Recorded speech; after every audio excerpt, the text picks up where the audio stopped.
سر بار بار یہ کہا جا رہا ہے تحریک انصاف کی جانب سے کہ جب تک مخصوص نشستوں کا فیصلہ نہیں ہو جاتا یہ ایوان نامکمل رہیں گے. وہ پنجاب کا ہوا ہے وہاں پہ سی ایم کا انتخاب، یا سندھ میں ہو یا مرکز کے اندر، ایوان کو مکمل کیا جائے. کل کو صدر پاکستان کے لیے الیکشن ہونا ہے، چیئرمین سینٹ کے لیے ہونا ہے.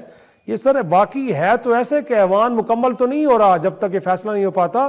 کیا پرابلم لگ رہی ہے؟ کتنا مشکل کام ہے کہ الیکشن کمیشن سے سلجھ نہیں پا رہا؟ بہت شکریہ.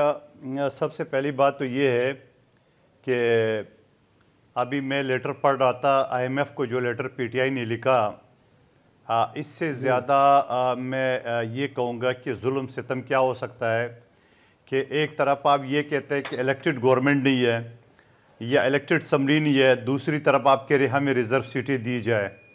تو میں یہ سمجھ رہا ہوں کہ ماضی میں اگر 3 وزیر خزانہ کا جو آڈیو ٹیپ سامنے آ گیا ان کے خلاف ایکشن لے لیتا تو آج یہ نہیں ہوتا. آپ مجھے بتا دو کون سا آئین، کون سا اخلاقیات، کون سا قانون آپ کو اجازت دیتا ہے کہ آپ آئی ایم ایف کو لیٹر لکھتے ہو کہ پاکستان کو آپ فنڈنگ نہ کرے. یعنی اگر پاکستان کو فنڈنگ نہیں کرے گا تو نون لیگ کا کچھ نہیں بگڑے گا، پیپلز پارٹی کا کچھ نہیں بگڑے گا، باقی جو اتحادی ہوں گے ان کو کچھ نہیں بگڑے گا تو صرف ریاست پاکستان کا. تو آپ مجھے بتاؤ اس سے زیادہ ملک دشمنی اور کیا ہو سکتی ہے؟ آپ باتیں کر رہے ہو قانون کی، آپ آئی ایم ایف کے چارٹر کے اندر اس چیز کی پروویژن موجود ہے. آئی ایم ایف کا چارٹر یہ کہتا ہے کہ اگر کسی ملک میں یہ سوال اٹھ رہے ہوں تو اس سے عالمی ادارے کو آگاہ کیا جا سکتا ہے. آئی ایم ایف کے چارٹر میں یہ لکھا ہو، جو 2018 میں الیکشن ہوا تھا وہ آئی ایم ایف کے چارٹر میں لکھا ہوا تھا کہ وہ کس طرح ہوا تھا. 2013 میں جو الیکشن ہوا تھا آئی ایم ایف کے چارٹر میں لکھا ہوا تھا کہ یہ کس طرح کو. آپ مجھے بتاؤ آئی ایم ایف کے چارٹر جو ہے نا وہ آپ کو ایک فنڈنگ آپ کو فیسیلیٹیٹ کرنا، آپ کی ملکی اندرونی معاملات میں مداخلت نہیں کر سکتے.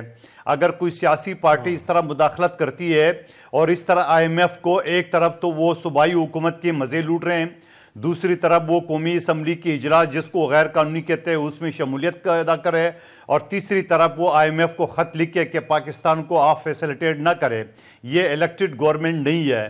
تو آپ مجھے بتا دو کہ اس کو پھر ہم کیا کہیں گے؟ اس کو ہم یہی کہیں گے کہ آپ اپنا ریزرو سیٹ کے لیے آپ کوئی بھی ڈمی جماعت کو جس کا اپنا سربراہ آزاد لڑا ہو آپ اس کا سہارا لے کے اور آپ کہتے ہیں ہمیں ریزرو سیٹ دو. کیا الیکشن کمیشن کا الیکشن رولز کا وہ 104 میں یہ نہیں کہتا ہے کہ جب الیکشن سے پہلے جس طرح جنرل سیٹیں ہوتی ہے اس طرح ریزرو سیٹی کی بھی باقاعدہ ایک ڈیٹ ہوتی ہے، باقاعدہ اسکروٹنی ہوتی ہے، تائید کنندہ تجویز کنندہ ہوتا ہے، اور اس کے بعد جا کے اس کو پروسیس کو مکمل کیا جاتا ہے. یہ سارا پروسیس جو ہے بلڈوز کر کے خیل صاحب آپ کی بات 100% درست ہوگی، اور لیکن سر یہ جو باتیں آپ کہہ رہے ہیں سر، الیکشن کمیشن کو یہ باتیں کیوں سمجھ نہیں آ رہی؟ سر اس مدعے کو سلجھا دیں، کنفیوژن ختم ہو جائے، ایوان مکمل ہو جائے. سر اس اینڈ پہ کیا پرابلم آپ کو لگ رہی ہے؟ ان کو کیا پرابلم ہے؟ وہ کیوں تاخیر کر رہے ہیں؟ آپ کو مجھے لگتا ہے کل کا آپ اٹھ جائے مجھے فلانا آزاد امیدوار نے جوائن کر لیے، مجھے آپ ریزرو سیٹ دو.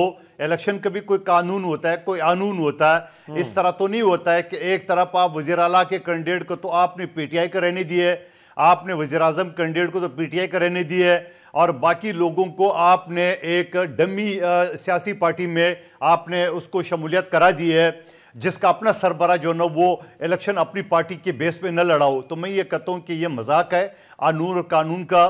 لہٰذا میں تو شدید مخالفت کرتا ہوں کہ الیکشن کمیشن نے اگر یہ ان کو الاؤ کر دی ہے تو پھر میں یہ مطالبہ کرتا ہوں کہ الیکشن کمیشن تمام ریزرو سیٹوں کو اثرنو لسٹیں سب سے منگا لے، جو کہ آئین اور قانون میں اس کے کوئی گنجائش نہیں. آپ کسی کے اوپر رحم تو کر سکتے ہو مگر آئین اور قانون کا اس سے کوئی تعلق نہیں ہوگا.